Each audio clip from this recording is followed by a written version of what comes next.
ఆదియందు దేవుడు భూమి ఆకాశములను సృజించెను. భూమి నిరాకారముగాను శూన్యముగాను ఉన్నప్పుడు యేసు ప్రభువారు సమస్త సృష్టిని చేసి చాలా బాగుంది అని సంతోషించారు. అయితే తన పోలికలో తన స్వరూపమందు నిర్మించిన ఆదామును హవ్వను చూసి వారి ద్వారా వచ్చిన సంతానమును చూసి హృదయంలో నొచ్చుకొని నాశనం చేయవలెనని హృదయంలో నిశ్చయించుకున్నారు. ఆదికాండము 6వ అధ్యాయము 6వ వచనం చూసినట్లయితే, తాను భూమి మీద నరులను చేసినందుకు యెహోవా సంతాపము నొంది తన హృదయంలో నొచ్చుకొనెను. అప్పుడు యెహోవా, నేను సృజించిన నరులను, నరులతో కూడా జంతువులను, పురుగులను, ఆకాశ పక్షాదులను భూమి మీద నుండకుండా తుడిచివేయుదును. ఎలయనగా నేను వారిని సృష్టించినందుకు సంతాపము నొందుచున్నానెను. అయితే నోవాహు యెహోవా దృష్టి యందు కృప పొందినవాడాయను. నోవాహు వంశావళి ఇదే.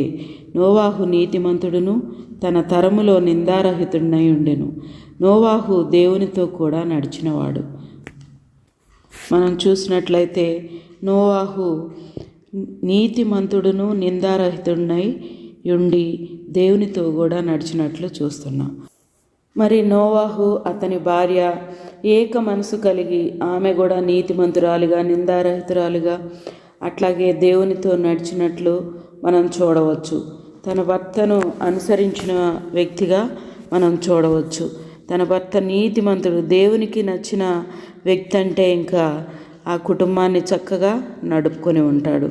అట్లాగే కుటుంబాన్ని నడపటానికి కానీ వాడగట్టడానికి కానీ స్త్రీ సహకారం ఎంతో అవసరం అన్నమాట.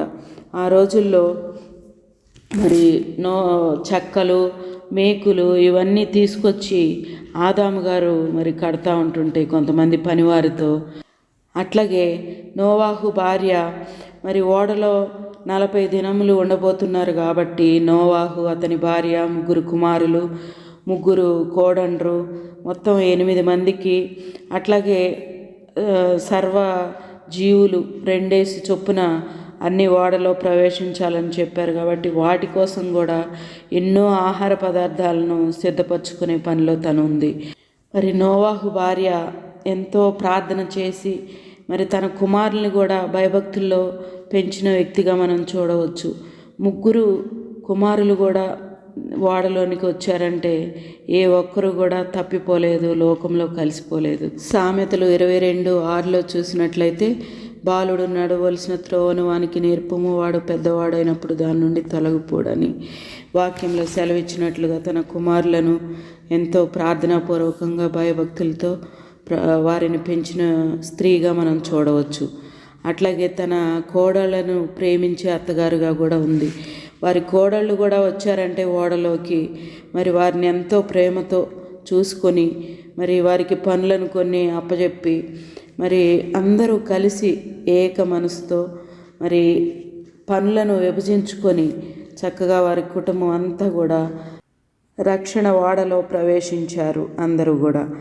ఈమె నోవాహు భార్య మరి భార్యగా, తల్లిగా, అత్తగా తన పాత్రను సంపూర్ణంగా నిర్వర్తించిన స్త్రీగా మనం చూడవచ్చు.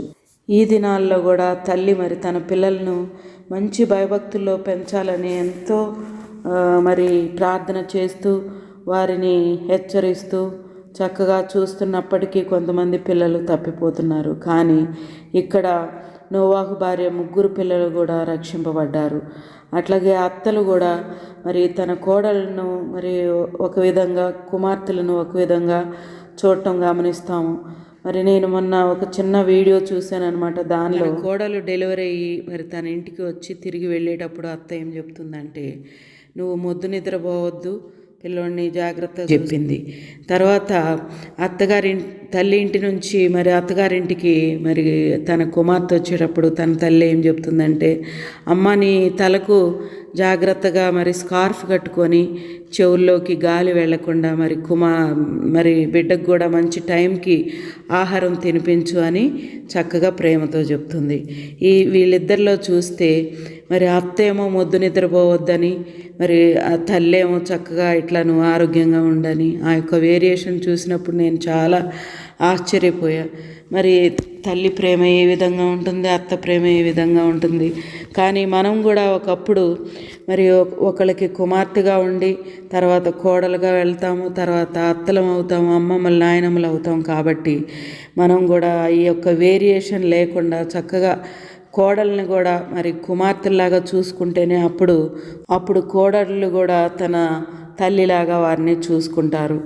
మరి పెద్దవారి మాదిరిని చూసి మరి వాళ్ళ కోడళ్ళు కూడా ప్రేమగా ఉంటారు. మరి ఇక్కడ నోవాహు అత్త వాళ్ళ కోడళ్ళను కూడా ప్రేమతో చూసి ఉంటుంది. లేకపోతే మేము రాములే, మీరందరూ ఓడలోకి వెళ్ళండి అని నయోమి రెండవ కోడలు ఓర్పా చేసినట్లు వెనక్కి తిరిగి వెళ్ళేవాళ్ళు. Noah was a just man, perfect in his generations, and Noah walked with God. దేవునితో నడిచి నీతిమంతుడిగా ఉండి మరి నిందారహితుడిగా ఉండి తన కుటుంబాన్ని కట్టుకున్నాడు. ఆయన్ను చూసి మరి తన భార్య కూడా చక్కగా నీతిమంతురాలుగా, నిందారహితురాలుగా, అట్లాగే దేవునితో నడిచిన వ్యక్తిగా మనం చూడవచ్చు. అయితే నోవాహు భార్య మొదటిగా నీతిమంతురాలుగా, నిందారహితురాలుగా, అట్లాగే దేవునితో నడిచిన వ్యక్తిగా నోవాహు భార్యను మనం చూడవచ్చు మొదటిగా. రెండవ పాయింట్ ఏంటంటే తన 3 కుమారులను భయభక్తులతో పెంచింది. తర్వాత తన కోడళ్ళను ప్రేమించే అత్తగా ఉంది. She is godly mother in law అని చెప్పుకోవచ్చు మనం. భార్యగా, తల్లిగా, అత్తగా తన పాత్రను సంపూర్ణంగా నిర్వర్తించిన స్త్రీగా ఉంది. కాబట్టి మనము కూడా ఈ యొక్క స్త్రీ కలిగిన లక్షణాలు కలిగి ఉండటానికి దేవుడు మనకు సహాయం చేయనుగాక. ఆమె.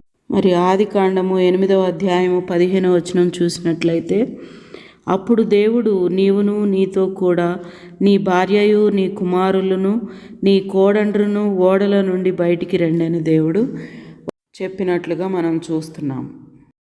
మనం మత్తయి సువార్త 24వ అధ్యాయము 37వ వచనం చూసినట్లయితే, నోవాహు దినములు ఎలాగుండెనో మనుష్య కుమారుని రాకడయును అలాగే ఉండునని దేవుడు సెలవిచ్చారు.